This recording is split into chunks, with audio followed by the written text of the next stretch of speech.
So let's start. Well, welcome everybody to the webinar Be Unique, Be You, How to Build Your Personal Brand. And first of all, I want to introduce myself. I'm Celia de las Cuevas. I'm here on behalf of EucA's staff. And I'm part of EucA's family working as communication officer there. And EucA, for those who don't know it, is the European University College Association.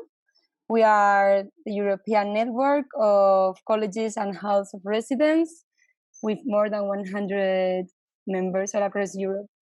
So before starting, we are now starting our digital path with a series of webinars. This is one of it, now that we are all here. And first, I would like to thank Franklin University, Switzerland, which has made all this possible, and more specifically, Guido and Ebony. You can see them here. So, hi, Guido Slemback, Ebony Rayford. That's it. So, Ebony Rayford, she's Director of Career Services at Franklin University, Switzerland. She has more than 20 years experience on student affairs and career development, and she has worked in the USA and Europe, of course, at Miami University and the University of California, if I'm correct, Ebony. That is correct. That's it. Then there is Guido Schlemmbach, who is co-founder and managing director of Lux Management Consulting, based in Switzerland. He has built his professional career on human resources and managing consultant. And at the moment, of course, he is co-founder and managing director, as I already mentioned, and he's teaching career services and career development, right? And entrepreneurship at Franklin. Mm-hmm. That's it. Thank you very much. That's it. So let's go through the webinar structure. So the webinar, Be Unique, Be You, How to Build Your Professional Brand. It's gonna last around 1 hour, where Ebony and Guido will explain us the key points, how can we build our stunning resume and LinkedIn profile upon the unique selling point proposition. Then afterwards, we will have 15 minutes of question and answers.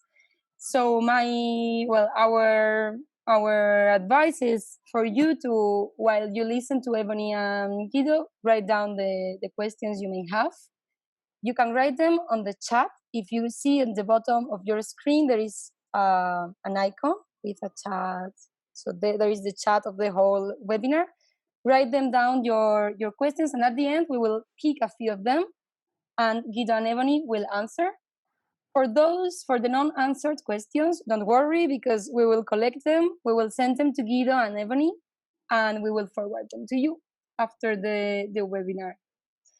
So one more thing, once you quit the webinar, you will be redirected to a feedback survey. We kindly ask you, please, to complete it.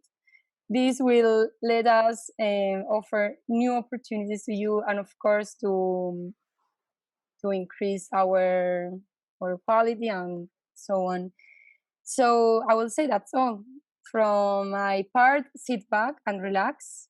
I remind you that you can share whatever you want, pictures, captions, screenshots, tagging us at Franklin University, Switzerland, at EucA's.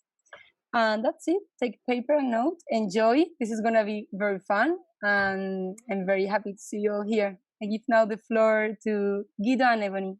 Thank you. Thank you, Celia. Good evening, everybody. I'm about to go share my screen. All right. As I began, I said, are you ready? I'm ready. All right. Guido, are you ready?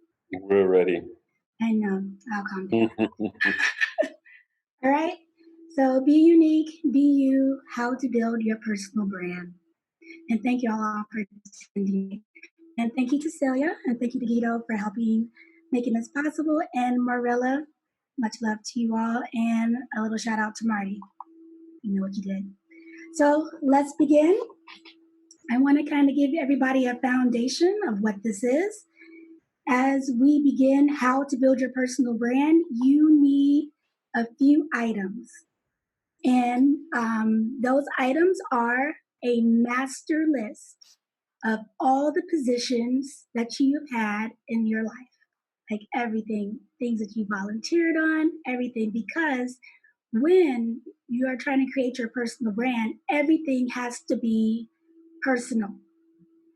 So you see the resume, yes, it's common sense, but for this particular program, you are going to need to do a resume for each position that you are looking for. It's the only way. If you try to be like everybody else and just have a little template, you will be ignored just like everybody else. So it's important to know that when you're going to be doing this, you will have a resume for each one. Also, a LinkedIn page. You need a LinkedIn page so people can find you, so they can know what you're doing, kind of follow you. And the LinkedIn page can be more general and not specific, unless you're applying for one particular position, but we'll come back to that later. Did I miss anything, Guido? You want to add in? I don't think so. It's fine. So far, so good. I would have interrupted. All right.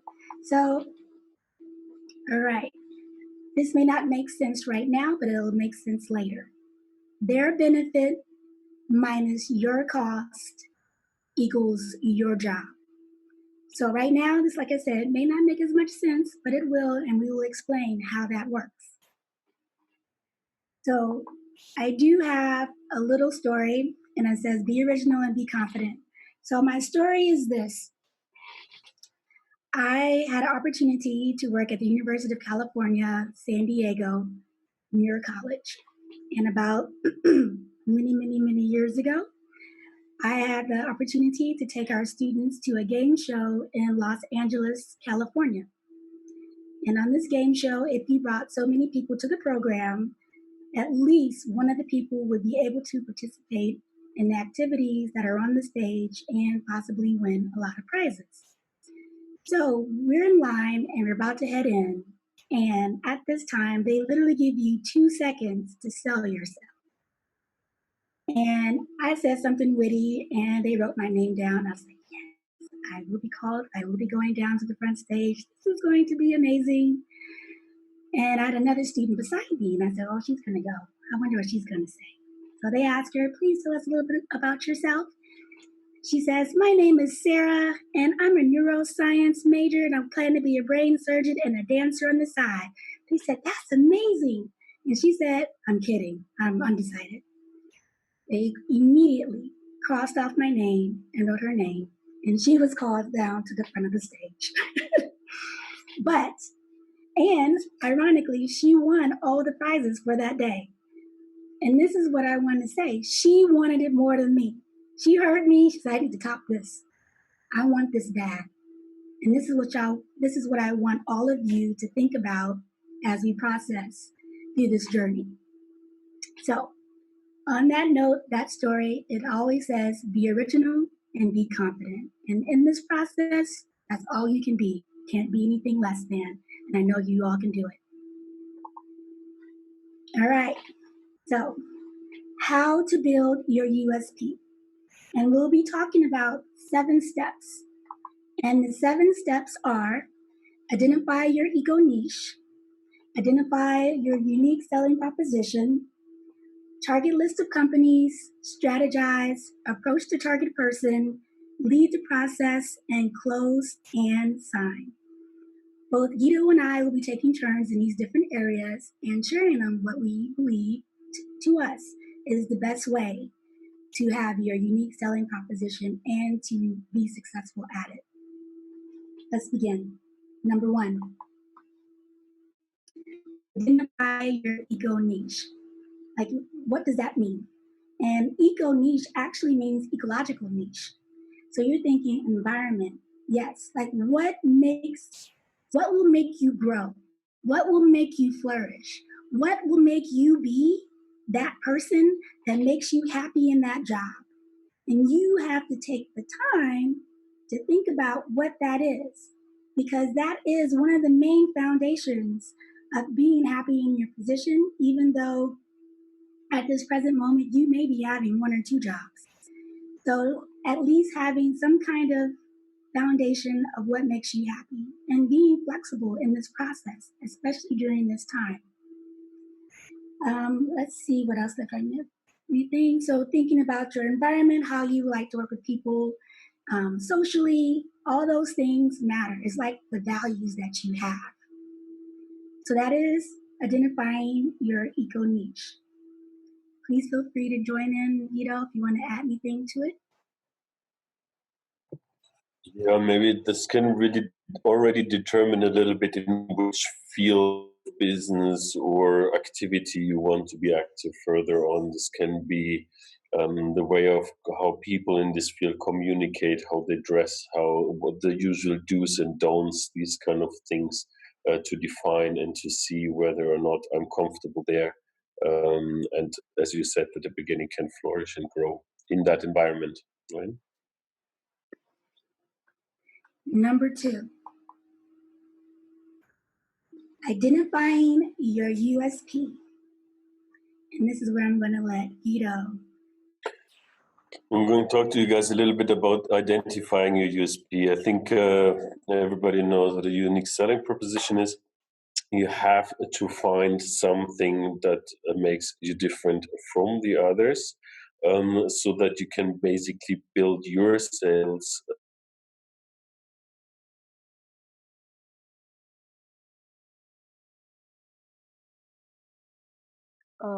Guido, we have lost you.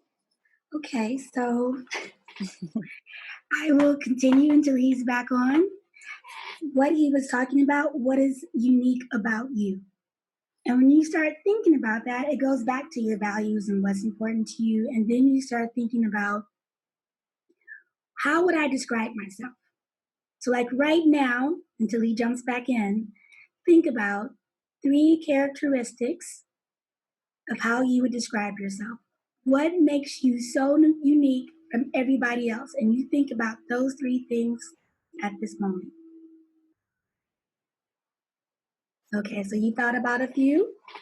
Okay, and now think about what your friends would say about you. So an example would be, are you good at, for yourself, would you say, oh, I'm really good at organizational skills? Or you have strong energy? Or that you have amazing writing skills? Or that you're analytical or very observant? Those are very strong characteristics, and you want to think not the same thing that everybody else is going to be putting down. I'm a team player, all these different things. You want to have things like things outside the box, innovative, interpersonal skills.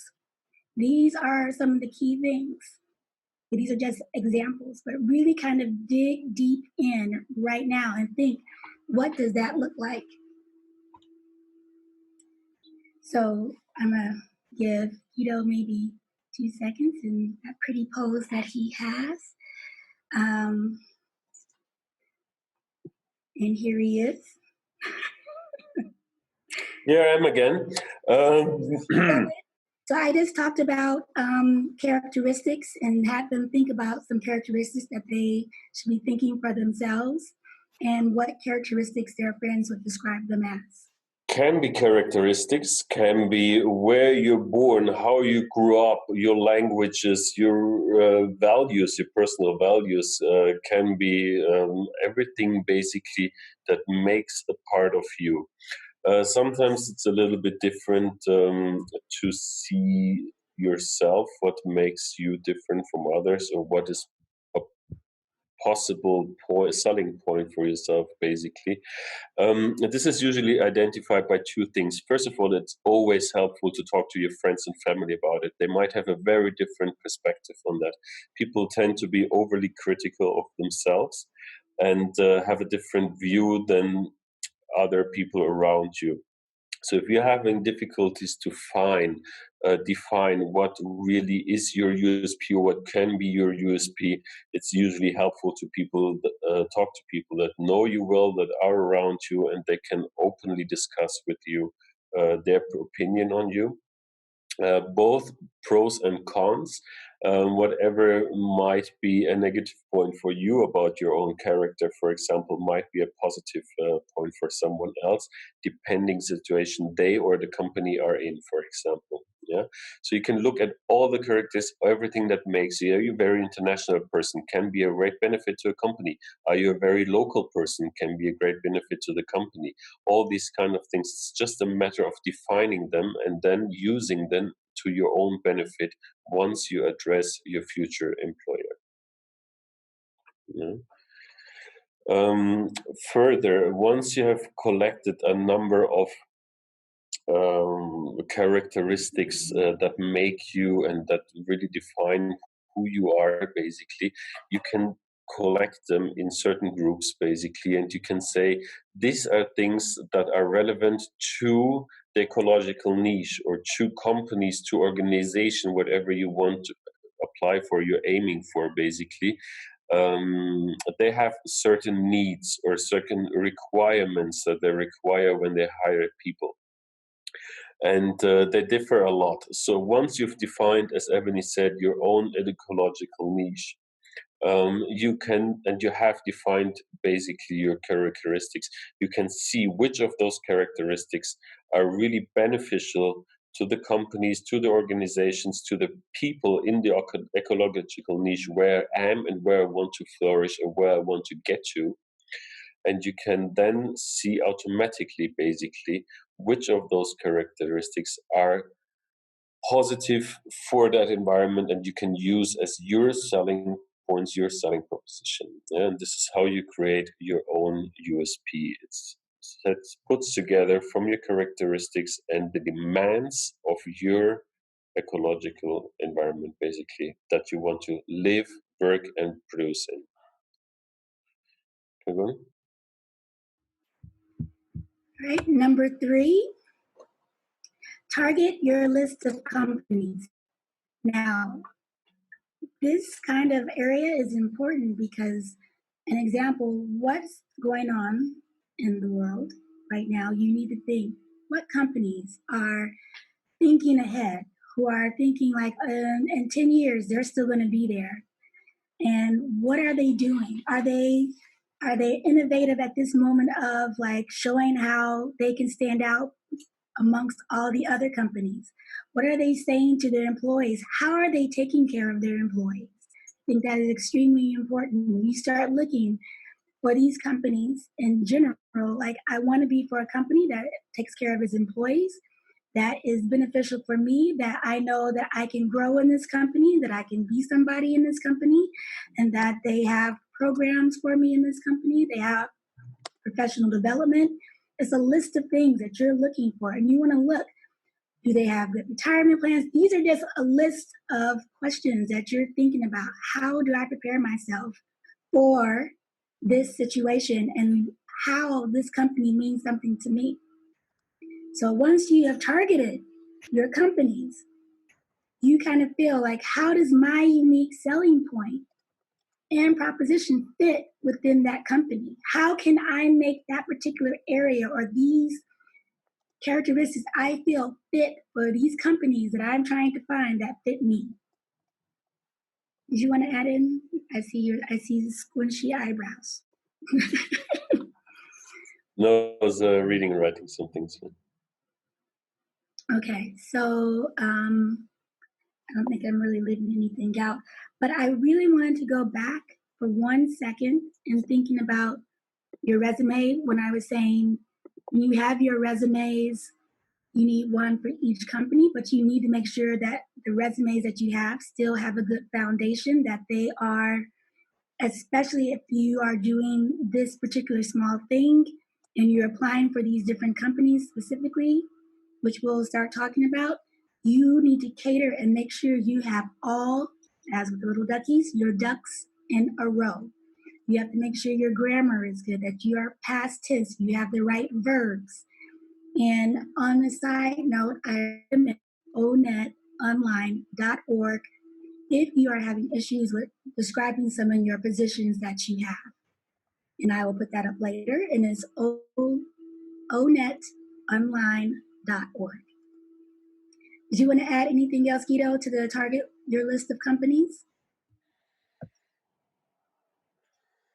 Not really. I think you covered it well. Thank you. Number 4, strategize. Batman always made a plan. I had to be a little bit cheesy, I'm sorry. But this is Guido's area and I'm going to let him strategize. Oh, this is actually me.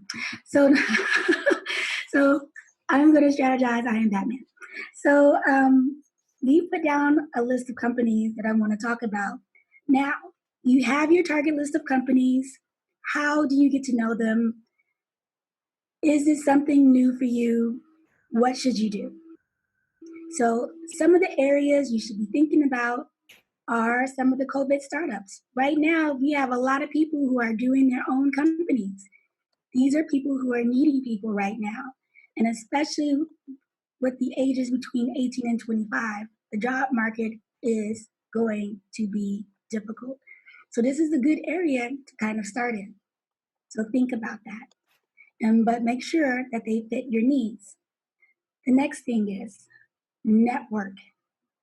You have to be out there networking. So what are these companies involved in? What kind of organizations are they involved in?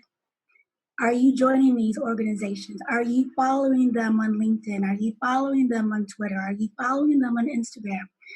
And with that, can you join some of these organizations that they have? And with some of the organizations that they have, this is how you get a chance to meet other people.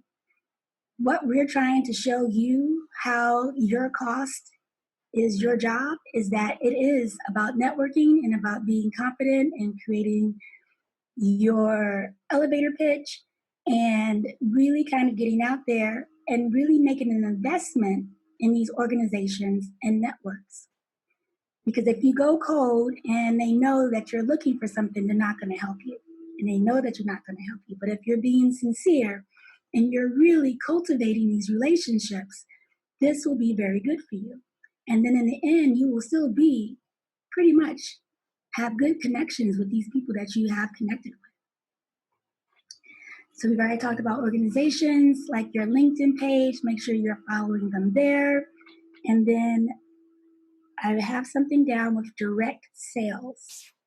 Could you help me with that a little bit? What did we say that was? Direct sales is basically where we're aiming at this. You can approach a job search always passively, for example, the usual way, that you apply for open positions and you look for being addressed through your LinkedIn profile, for example. You can be actively, and this is, I think, what we're aiming here at, and which is usually the more promising and less frustrating way to do it. So you define your niche, you define your USP, you make your target list of companies, and then you make a strategy on how to address them ideally. So you look at target companies, obviously not only what is interesting for you, but also who has a need and who will have a need throughout the future. Which companies are growing, which companies will be on the market relevant in the next 5 to 10, 15 years, whatever that. And then you approach what I call the direct sale, basically. So you're not being passive, but you're finding out who's the right person to address, which is usually a line manager, not an HR, because that's the person who has the actual need. Yeah. And then you come in, you've defined your ecological niche, you have defined your USP, and you're addressing the right person that actually has a need for someone like you, showing that you've done all your homework, which I just mentioned, and showing this person what their benefit is from hiring you. Because they don't have to put this together in their mind. They might not even be aware that they're looking for someone like you. But every manager and every business is facing problems on an everyday basis. And if you're facing problems, you might not know that you're looking for someone solving a problem until that person knocks on your door and says, listen, this is me. I know you have a problem here. This is my USP. This is how I can solve your problem. And this is where we come to the equation that Ebony showed at the very beginning. Yeah. Yourself, basically, what you can offer to the company, what you're giving to the company, minus the costs that you will cost the company, meaning office space, training, salary, insurance, all these kind of things. Also time, management, and so on. It's not just salary that you're costing the money, the company. So what you give to them, what you bring as an added value to them, and this is how you define your USP, right? You look at the added value you can add to your ecological niche or companies in that. You show that to them directly by addressing the right person. You tell them, this is what I can do for you. Deduct the costs, and you have your job. This is whether or not you get your job. So what you add on value to the company you're talking to is bigger than the cost they have of hiring you. They always hire you. They could have a hiring freeze like they had in the financial crisis in 2007, 2008. People got jobs like that, hundreds. I have a whole bunch of them. Now, Corona, everybody's on hiring freeze. All the big companies are on hiring freeze. They're letting people go rather than hiring. Something completely different if there's a problem solver coming. Talk to any manager you know. If you know, and ask them. Someone applies for a job, you always have the impression they want something for you. You have to pay them anyways. You never know if they're going to perform, what they can, will they do, and so on. By the time I find out I have to fire you 3 months in, I've lost a lot of time, a lot of energy, and a lot of money. So it's always a risk for the company to hire someone. If I have someone actively approaching me, showing what my benefit is, my costs are from hiring this person, and that this will balance out, no manager in the world will reject this person if there's any way to hire this. Because it's also showing that you're proactive and that you're finding your spots where you can perform, where you can add value. Every manager in the world is thankful for an employee like this, and that's what I call direct sales. There you go. Thank you. That's excellent. I just went ahead and went to number 5, which was approach the target person, which is what you were talking about a little bit already. But to go back a little bit, thinking about when you're thinking about those companies, as Guido mentioned, what is that company missing? Maybe you have this idea for the company, and that is also something very important and key ingredient. So these are the little things that you keep thinking about. So, I'll let you approach the target person. How do you approach the target person? So you find out who within the company you want to go to is the right person. So for example, you want to work in marketing in a giant corporation, you would obviously address maybe someone in the leading position in marketing. It would probably not be the CMO of the company if it's a global corporation, because that person certainly doesn't bother with you being hired on an entry or middle level, basically, but it would be a team head, it would be a regional head, it would be a division leader or something like that. So someone who has the influence to work your position from within, who would be directly responsible for you, because that's the person who's running you on your P&L. So they have to see if you're bringing a benefit and what's the cost for it. And this is the person you identify, and this is the right person you approach. If you go through HR, you will most likely be one out of many people applying for an open job of HR. They'll be in the power position, and they'll find out whether or not they want you, and this can go with very small things that they take you off the pile, basically. If you go through the line manager, hiring manager, the responsible person in management, they're the ones that have the actual need, and they're the ones that always have the last say on the hiring. So if they then go down to HR and say, listen, I want this person, I've talked to this person, it's very interesting, please start a process with them. It's a very different thing, how you're being treated and how you're being seen throughout the whole process. How to address or how to approach the target person can be very different. It depends on your ecological niche, the business you want to go in, the situation you're in, and so on. So you should be looking again on what you have on hand. What as Ebony mentioned before, for example, regarding networking, regarding being member in some clubs, having maybe a network from your family, maybe your friends, maybe you know someone who knows someone, knowing this person or someone in between in the company that making a new contact. That's what we call a warm acquisition. It's not as cold, not as blunt, not out of the blue. You have someone making your connection is always the ideal thing.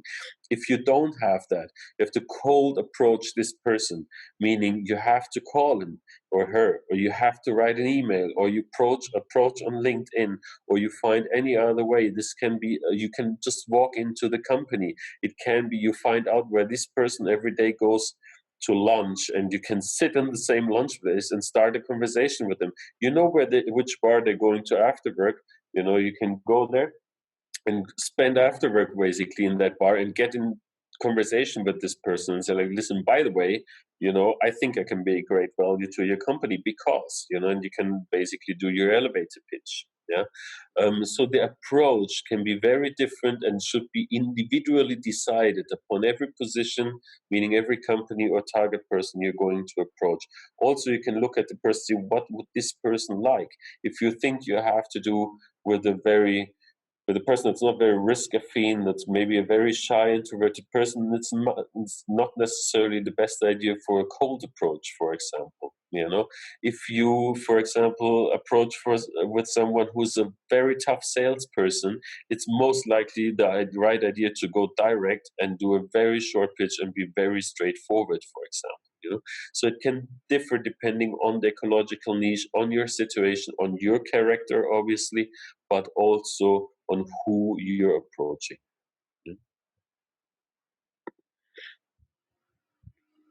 Can go on. Number 6, lead the process. That's very important. So I always say, I've been in recruiting for some 22 years now, and I tell the people, be active, be the leader of the process, never go in a passive situation. So you don't apply for a job. You as well decide if you want that position or not, just as much as you do. Meet them on eye level and they will respect you. If you apply, if you try to perform in an interview, you're already in a passive position. You're always in a position where you where you think or you want to show that you're good enough. So is this not on eye level? If you're on eye level, if you're meeting on eye level, so you say, listen, I want to see, this could be a good position. I think I could be a good fit, but I also want to see if this is right for me. And also you don't go to an interview, but you're meeting people to see whether or not you want to work with them and they want to work with you.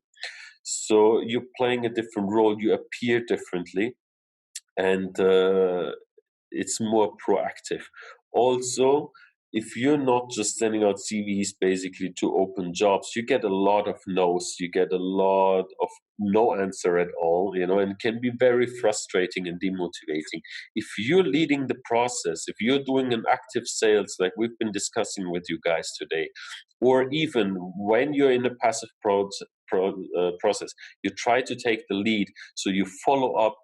When they say, for example, okay, we'll come back to you, you can say, okay, by when can I expect you to come back to you, or would you like me to follow up on Thursday, so that you stay on top of the game, you stay ahead of the game, and you're leading the process. Will always show your ambition. It will show that you know what you're doing. It looks very professional, and you will have a much more professional and convenient process, because they will follow up with you, they will give you feedbacks and everything in time. Yeah? And you will also stick to their mind. They will have this candidate in your mind. I've built giant recruitment firms in the past, small recruitment firms in the past, trained hundreds of recruiters, and believe me, they are very busy, in-house or externally, they're very busy. But a candidate that takes the lead in the process, that's proactive, and that's not just passively sitting at home waiting if we come back to this candidate and how and when and so on, but is active in the process, will always stick into a recruiter's mind. And even after the process, even if you're not the one that gets the job, this recruiter will remember you in a half a year if they're looking for the same profile again. If it's an in-house recruiter or an agency recruiter, doesn't play a role. So this is always how you have a more convenient process for you, how it's less frustrating for you usually, because especially if you don't hear from them back at all, it can be really frustrating, and you stick to your mind, so you get a higher chance to be hired, and if not for this position, for a future position Always stay on top of the game. Do not be passive in any recruitment process. If you're passive in the recruitment process, it's a very small chance that you will get the position. In 90% of the cases that I've seen, 90% of the hires that I've seen, people who've been leading the process as the candidate have gotten the position at the end, no matter they had the most befitting hard skills or not.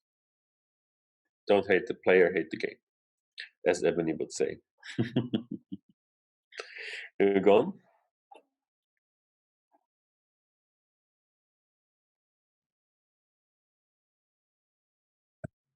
Thank you, Guido. That was awesome.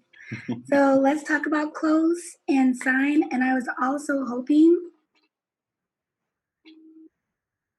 if we could talk about an example that we taught in our class together with one of our students who actually was successful with being a writer for her person. Do you remember? Mm-hmm.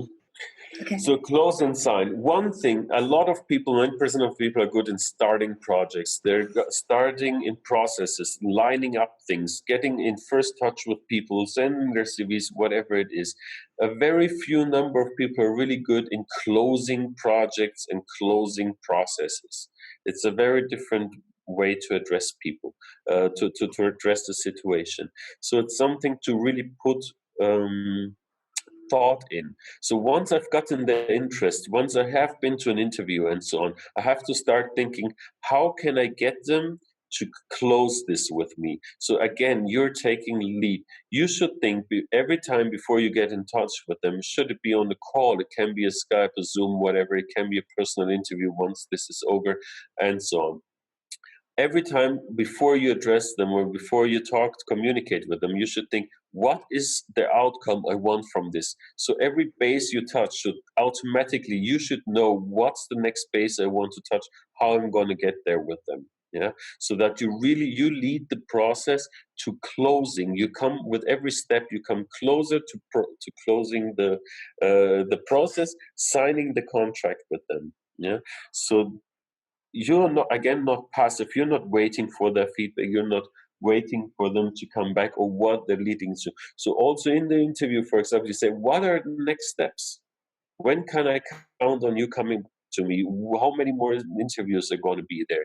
You're trying to close. You come back, and also, for example, when you see, you say, we have had 2 interviews with you. Would like to run another round of interviews with you. You can say, yes, of course, I'm fine with that. When are we going to talk about contracts and things, for example? You can raise these questions and you can lead the process in your own style, in your own personality, whatever suits you, to the goal, to close the project and sign the contract.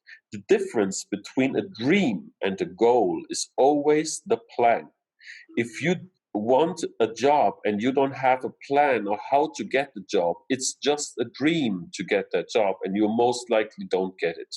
If you have a plan on how to get the job, it's a goal. And people on average achieve over 80% of their goals. So just make a plan, work it through strategically, and always aim at closing the project and signing at the end. So don't just let it go left and right. Have always the final goal inside and work toward it. Can I add something to that? Well, please. It is a full-time job. This is a commitment. This is a relationship that you have now made with yourself, that in the end, this is going to be mine. If you are focused and you're dedicated, yes, it will happen. It may not happen in 1 month, it may not happen in 2 months, but you need to continuously be dedicated to the end goal, because it will happen. I would like to add something regarding negotiation. At the final stage, it's not about finding out whether or not you want that. They find out whether or not you want that. You're negotiating. And this is about your life. You will spend rather 10 than less hours a day on it. This is quality lifetime. This is your life. You'll never get it back. Don't undersell yourself. Don't accept anything just because you think, oh my God, I have to take this. I don't know how to go on. It's my only offer or anything like that. You can always negotiate. Look it up. As Ebony said, get good in it, read it up, train, negotiate. Don't undersell, don't oversell. You're not coming from college asking for a $200,000 salary. You'll be out right away. So you have to know how to negotiate in a way that, again, it leads you to your final result. And that should be, you should know more or less the salary that's average on the market. You should know more or less the conditions that on the market, and also general conditions for this kind of a position. It's also important to be realistic, to see what can I really ask for, and when is the appropriate time to ask for what. Is the first 20 minutes in the first interview the right moment to ask if you can take a vacation in the first 3 weeks, if they're paying for your lunch and whatever else you want them to do? Or is that maybe something that you can raise on later, within the negotiations, for example? Do you want to tell them in the first interview that you're planning to do a 2 years master in the near future? They'll be shocked, and they'll maybe not take you further in the interviews because they think, we need them full time. Once you listen, for me, it would be great to do a master so I can use this knowledge for you guys when I come back, basically. Is this something your company would be looking into, for example, for paying for me, an LLM or whatever, And is this something you consider paying for me, for example, or you expect more pay than they offer, and then this could be like a midway out for both of you, things like that. So do negotiate, but do negotiate in an appropriate way and never settle for less than you can really emotionally agree on, because you will spend a lot of time on that, and it's maybe better not to have that job and find another one in a month or two than having this, being unhappy for a half a year or something, dropping out and ruining your CV. You're ruining basically it for the company, you're ruining for yourself. It's been demotivating and you have lost much more time at the end. So be clear of what you want, be clear what the market has to offer, and negotiate regarding that in a fair and appropriate way. Can you give my example that we talked about in class? Nope. Because I'm not sure what you mean, so please go ahead. The one who talked to her uncle, who negotiated to work for her family, who did not consider her, is still not clicking in. Well, just tell it, please. Oh, no, you're better because you had all the details. No, but I don't know what you're talking about. I'm not going to tell you. Okay, so we had talked about this using the unique selling proposition, and one of our students actually went to one of their family members and said, look, I can do this for this much less and this much time, and I save you money and I get a chance to make more money if you hire me. Do you remember now, Guido? To be an editor? Do you remember? Anyway, so this person was an editor, and their family member for their company was looking for other people. They weren't really satisfied. And so she was like, I can do this. And I even know you. I know how you are. I know how you operate. I know what you're looking for. And this is why, and this is the cost, and this is what can be great for both of us. And what her family member did was let go of the other person, or was it an open position? I couldn't remember. And they hired her. But this is what she did. She went after what she wanted. She saw this was an opportunity for herself and also for her family to see her a different way, that she could have the job. Now you remember, I see you nodding your head. Yeah, because she did exactly that. She defined basically the ecological needs. She defined her USP. She defined the values that she could add basically to this person's problem, right, or to solve this person's problem. And then she just put it at a lower cost than the other person, basically. So the cost-benefit ratio that you put at the very beginning of the presentation was better for her than the other person. So she obviously got the job. It's just plain simple. We answer some questions. There's a whole bunch of questions. Okay, so let's that's pretty much it. So Celia, I'd like to answer some questions that have been collected. She's going to help us with that too. Yeah, sure. Okay, so thank you very much, Ebony and Guido. It was very interesting about being proactive and taking the lead and selling your unique selling point. So we have many questions actually, and I've read a few. They're pretty interesting. Let's go to the first one. Okay, so Tefia Mujijima, I hope I pronounced it correctly, sorry, asks, so does LinkedIn and LinkedIn Premium have different impact when it comes to your personal brand? Guido, we can't hear you. You have to switch on, that's it. That helps, right?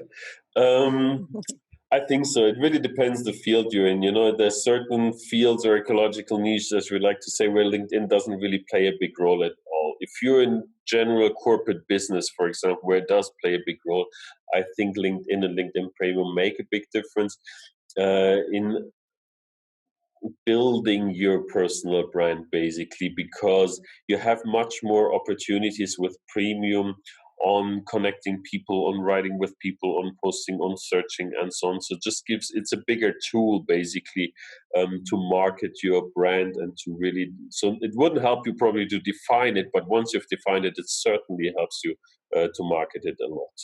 Yeah.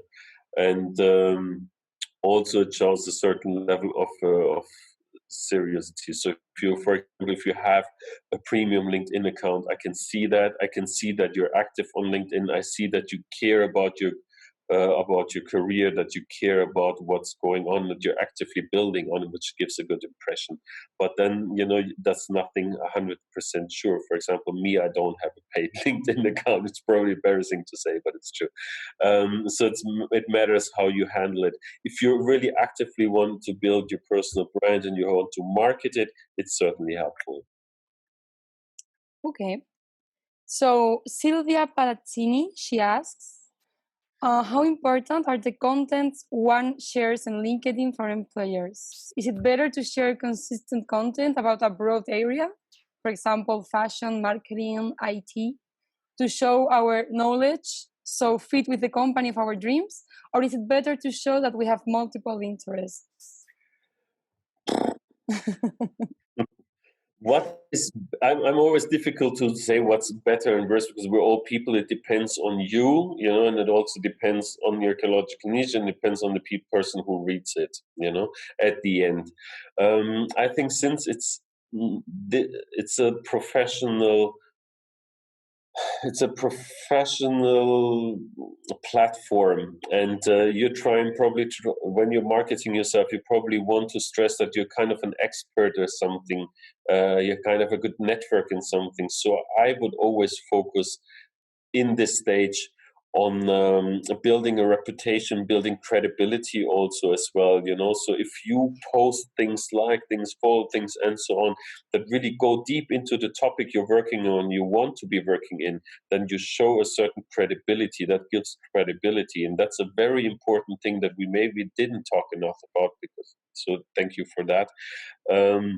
In this presentation, it's important to build credibility, you know, and LinkedIn can certainly help on that. So at the stage where you build and start marketing yourself or your own USP, basically, I would rather advise to focus on your professional field and take it as deep as possible, because people will also accept as a go-to person, someone you can ask, like some kind of a specialist, even if you're not a specialist.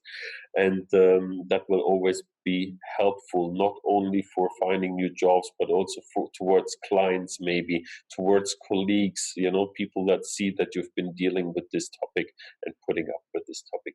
These are things that recruiters certainly pay a lot of attention to, and they certainly do check on your social media intensely. I've seen a study just today, and I would like to read it out to you guys quickly because it just came in shortly before you came in. 72% of recruiters in the UK think a resume is important. 72. The other 28 would hire you without one. Yeah. 95% of the recruiters in the UK think an elevator pitch is important. That's more than for for the CV, right? 90% look at a candidate's social media. 90% of the recruiters will check your social media, and believe me, some of them have IT departments that can see anything you've ever done on Facebook. Anything, like they can see what Facebook sees, basically, So they will look on your Facebook, they look on your Instagram, they look on so on. There's no right and wrong. It also always depends, basically, what kind of position, what kind of an ecological niche. If I'm looking for hardcore sales recruiter, I might want to have someone who I see constantly partying, because they might have a giant business network and might always be, a people's person. So it might be a very good recruiter, even those always partying. If you're looking for a very serious lawyer, you probably don't want to have someone who's constantly putting partying pictures on the LinkedIn, on the Instagram account. So it really differs, but you can certainly direct the opinion they get from you by what you post. And then, interesting enough, which I didn't know, 80% of the recruiters in the UK say that a personal website is important.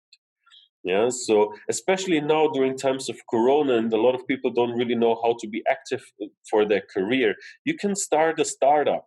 You can start a startup that builds a lot of credibility, even if it's never profitable. They might take it for you, at least buy it from you, or they integrate you, or they might just say, okay, this is someone who never gave up, even in Corona, was trying to do their own thing. And it shows credibility. It shows that you're active. You can do your own website or blog or whatever, where you show that you have knowledge and you care. And that's the most important things for people when they hire. 79% of recruiters in the UK have rejected candidates due to their social media platforms. By the way, it's in the same studies that came on a recruiter forum today, where we basically exchange views. Yeah?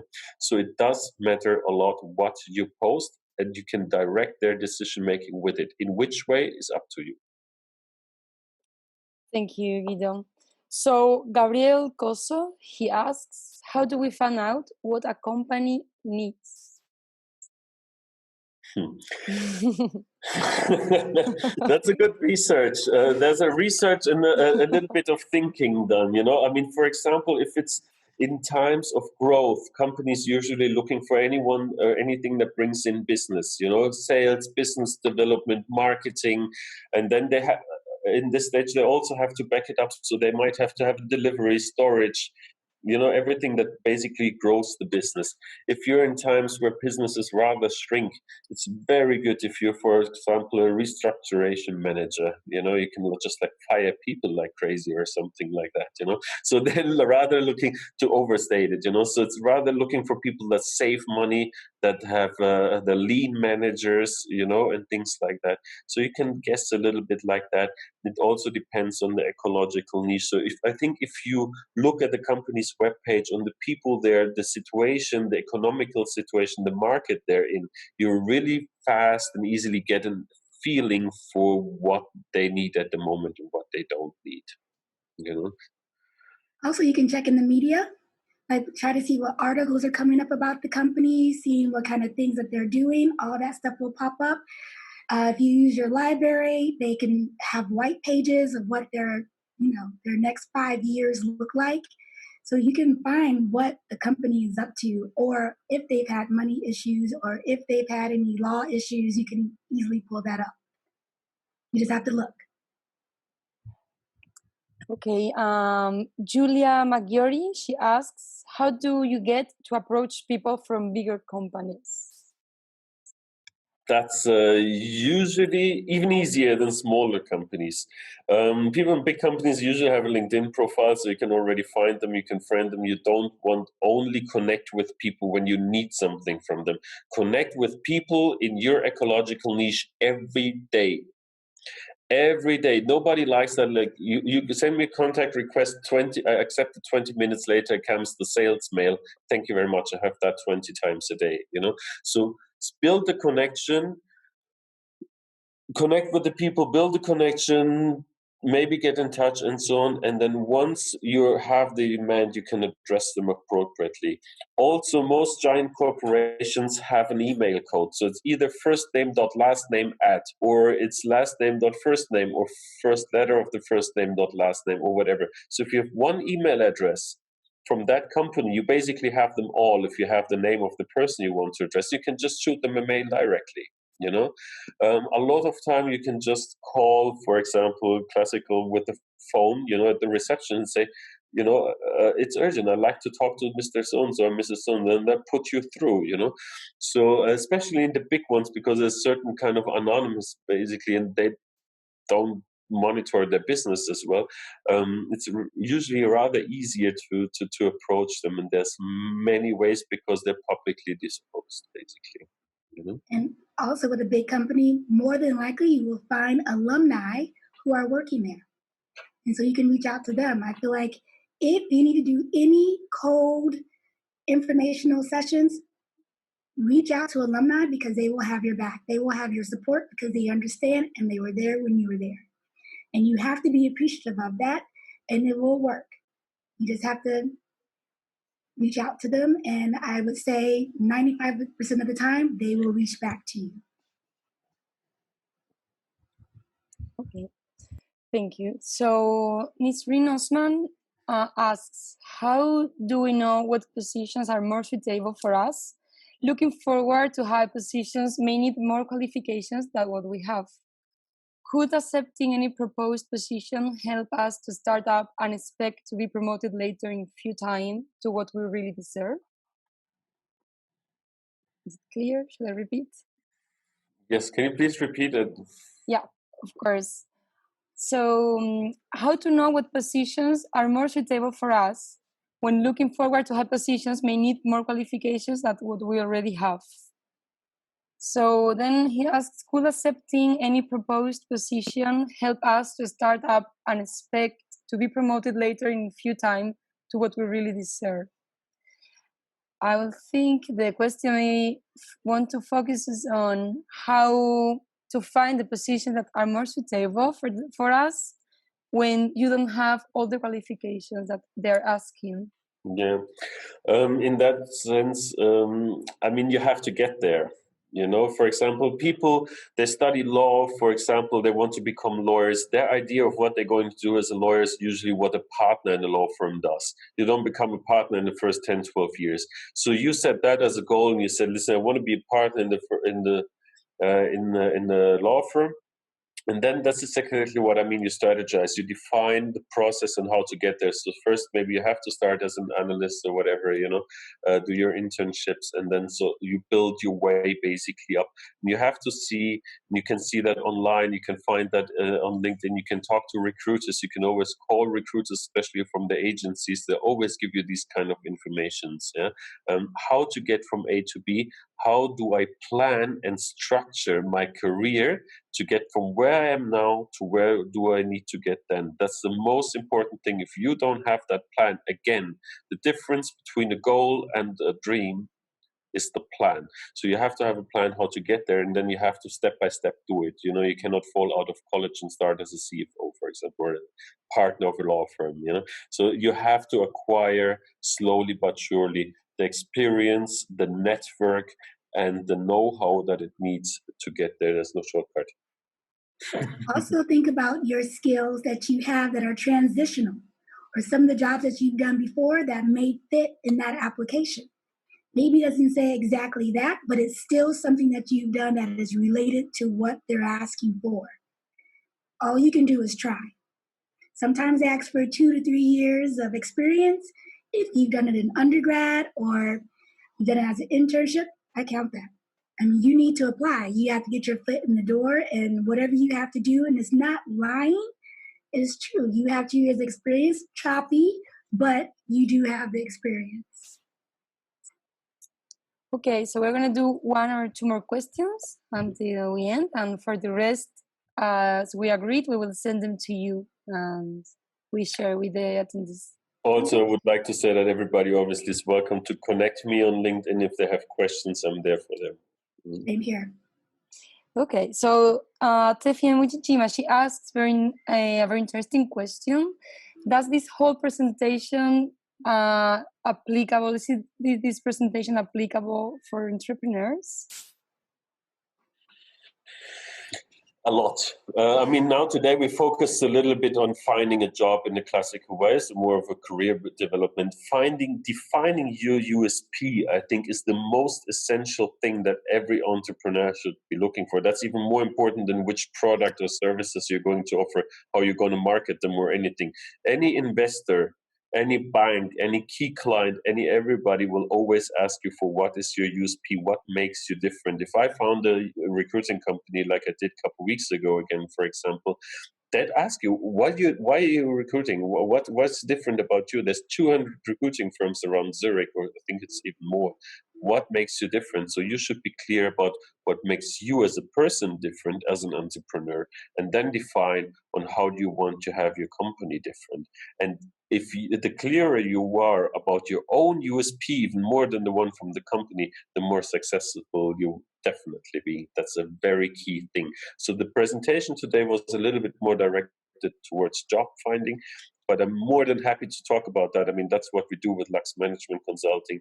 We take startups, entrepreneurs from zero to hero. We do this every day. So if this person has a question, I'm more than welcome to discuss it separately.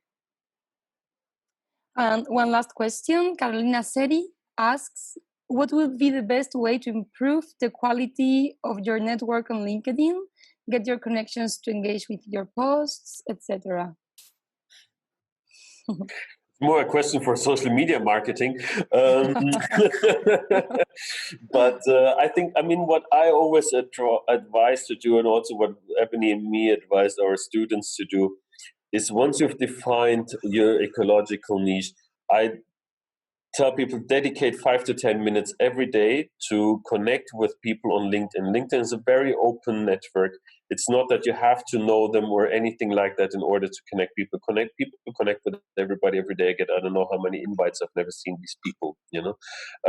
So, and if you see that they're somewhat relevant to you, it's that people usually would accept it. So if you look and you find people that could be relevant to you at some point for sparring partner on ideas, for career, for client, for colleagues, for anything. So if they're in your ecological niche, they matter. And you want to connect with them, you know, how to get more traffic.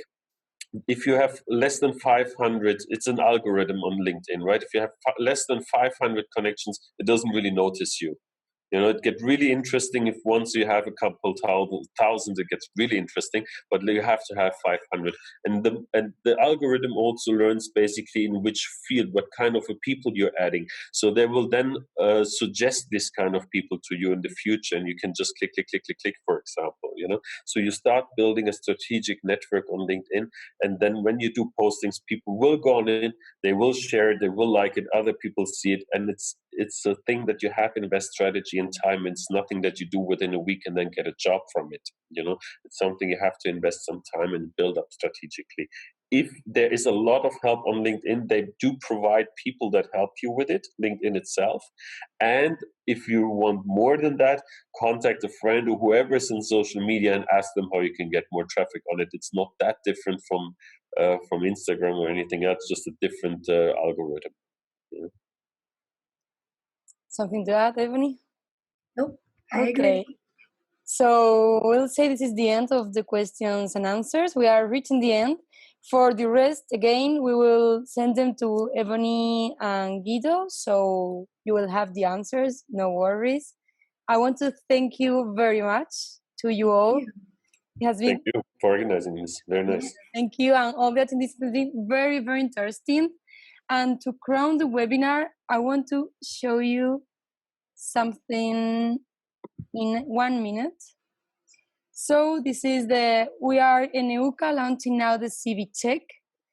For those who are EucA students and EucA members, they can have a free CV check where they will get free recommendations and personalized feedback on your skills and how to structure it. So you go a step beyond building your stunning CV. And for those who are not EucA students, don't worry, because there is a prize, but since we want to thank you and express our gratitude for attending the webinar, we are offering 5 free CV check for the first ones who sent an email to this address I'm sharing in the chat. And that's all. I hope you have liked it, and I want to give now the floor to Ebony and Guido before leaving. So. Okay. Thank you, everyone. Franklin University always offers our assistance in CV checks, making sure you use the Franklin Career Navigator. It has a lot of information on there. We've just been given some more, an online platform called Going Global. If you're looking to work in different countries, it assists you every kind of way. And of course, I am here for you. Guido's here for you. And yes, I'll let Guido finish up. But thank you so much for letting us be here, and I hope this was helpful information. You have nothing to add. I have nothing to add. Thank you. That was great. No, I just read that someone said, "Can we have their LinkedIn?" Yes, obviously you can find on LinkedIn, and more than happy to connect and ask questions. So if we can help, then we're always more than happy to do so. Thank you for that again, for organizing it. Thank you, Franklin, for giving the platform, and thank you all for listening. Thank you all, and thank you. Fill the survey so we can improve next time. And see you next time. Ciao, ciao. Bye-bye. Thank you very much.